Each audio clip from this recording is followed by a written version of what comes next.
Pirms 2 nedēļām Latvijā vēl nebijuša izaicinājuma priekšā stājās 12 cilvēki ar īpašām spējām, lai piedalītos Tautas balss sižetu sērijā Ekstrasensi. Pēc 8 uzdevumu sērijas ir noskaidroti 7, kuriem būs iespēja piedalīties nākamajā kārtā un palīdzēt šķetināt skatītāju iesūtītus stāstus.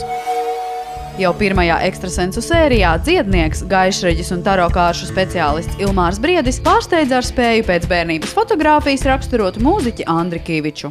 Man tas nav skaidrs, kā no 9-gadīga zēna bildes, kas met bumbu pa grozu, var tagad izspriest 32 gadu vecumā čekam par to, kas viņam būs ar attiecībām. Tas bišķiņ biedē, jo tas nozīmē, ka kaut kas ir uzrakstīts uz priekšu. Varbūt kaut kur mazliet par daudz alkoholu lieto. Jā, par to alkoholu tā varētu būt, ka varbūt mazliet par daudz, jā. Diezgan grūti partnerattiecībās. Sirdī viņam daudz mīlestības, bet tā mīlestība tāda noslēgta. Kāpēc man gribās teikt, kad attiecības mainīsies? Kad tas cilvēks mainīs attiecības un mainīs attiecības ar citu cilvēku. Ka es esmu pārliecināts, ka neko nevar zināt šajā dzīvē. Laiks rādīs.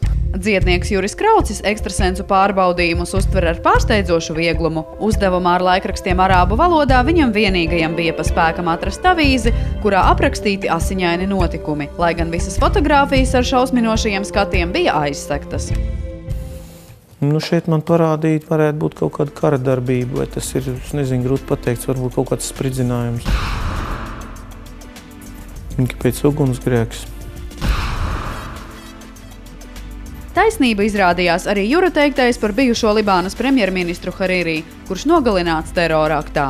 Sirds problēmas, kreisais augškambaris, josts 3. 4. skriemelis. Daļēji traumēta galvas aizmugurējā daļa, iespējams vai smadzeņu satricinājums vai kādas citas problēmas. Labās rokas trauma līdz elkonim. Iespējams, ka viņš nav dzīvs. Es domāju, ka viņš jau daudz teica, gan par sprādziens, gan par ugunsgrēks, gan par cilvēku, ka viņš nevairāk nav dzīvs. Jekaterina Kurkova pirmās kārtas laikā bija visrunīgākā un mācēja iekarot pārbaudījumu varoņu simpātijas. Uzdevumā ar biseksuāla puiša kleitu viņai vienīgajai radās neskaidras šaubas par melnā tērpa valkātāja dzīmumu, bet zoodārzā viņa itin nemaz neapmulsa, mēģinot noskaidrot, kas dzīvo krātiņā. Я увидела 2 животных. Какой из них правильно, честно говоря, я не знаю. А второго? Лису. Его нашли, по-моему, где-то в лесу, а его выкармливали. Когда он совсем маленький был, выкармливали.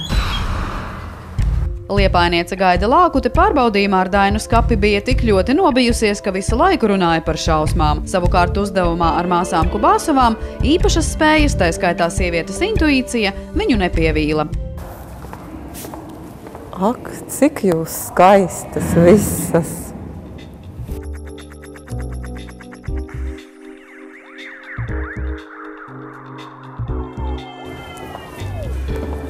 Man tā šķiet, ka šī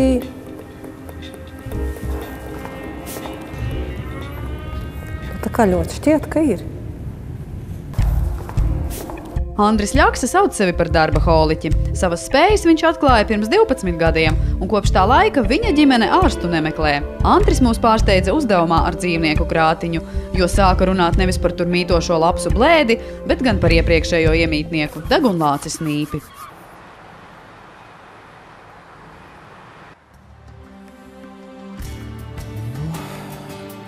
Izklausās pēc tāda kā žogzvēriņa, kaut kas starp vāverīti, bišķi lielāks pa vāverīti, it kā kokos iet, it kā pēc tēviņa gadi 7.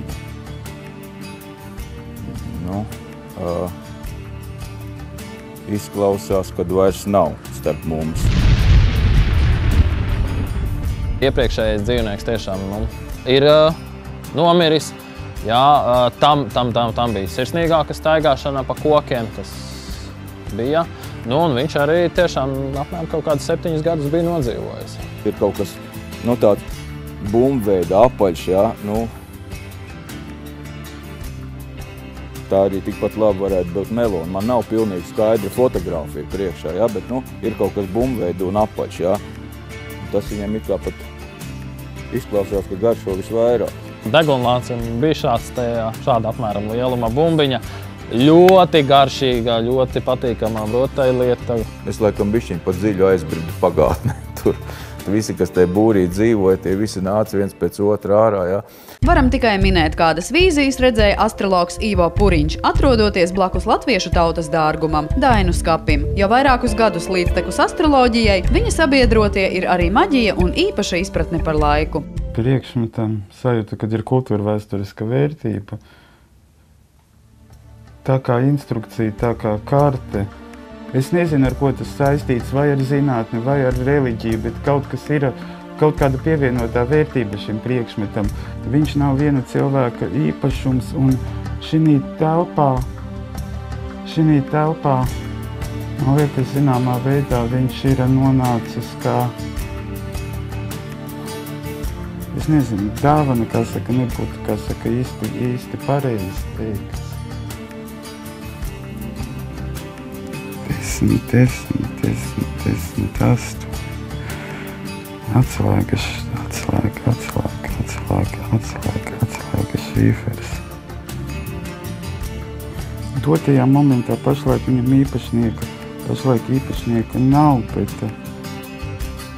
viņam kādreiz īpašnieks ir bijis. Vienkārši, kā saka, redzu šeit, gados vecāku vīrieti, darbistabu.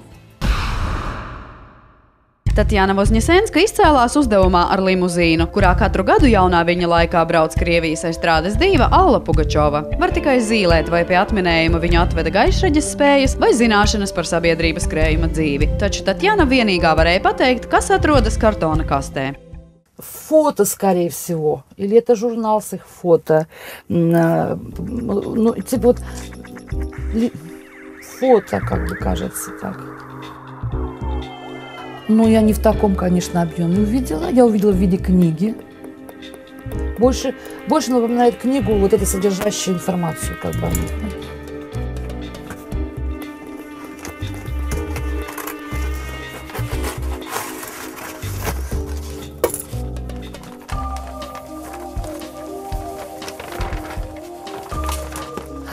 Моя дорогая, я вот с ней здесь встретилась. Какая прелесть! 7 ekstrasensiem stāv priekšā nopietnas uzdevums. Tuvākajās nedēļās viņiem būs jāpalīdz šķetināt skatītāju iesūtītus stāstus. Ja arī jums ir nepieciešama gaišraģa palīdzība un jūs esat gatavi piedalīties raidījumā, rakstiet ekstrasensi@lnt.lv.